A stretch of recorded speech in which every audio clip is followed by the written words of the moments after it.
The verse of the day is literally wherever your heart is, that's where your treasure is. But if you notice, the Bible always uses the heart as like a metaphor. For example, Proverbs tells us, guard your heart above all else. And there's another word that says your mouth speaks of whatever your heart is full of. The Bible obviously isn't talking about your physical heart. Heart is usually the synonym for your emotions, your feelings, your efforts, what you strive to do, what you strive to be, because oftentimes we are led by our emotions. If you think about it, when we don't want to do something, we don't do it because we don't want to.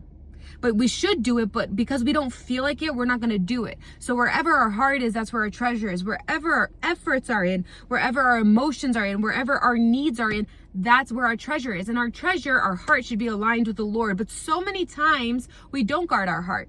And when we don't do that, we're not filtering out the things that should be left out, things that we shouldn't be, things that we shouldn't get involved in. So many times we're misled by our own desires. And maybe the desires in itself aren't bad. Maybe you have the desire to get married, which is an institution of the Lord. Maybe you have a desire to go to missions. Maybe you have a desire to have a good career, to provide for your family. None of that is bad. But if your heart is in it and your heart is taken away from the Lord, meaning you're idolizing things in your life, then you need to reevaluate your priorities. The Bible tells us, seek first the kingdom of God and everything else will be added to you.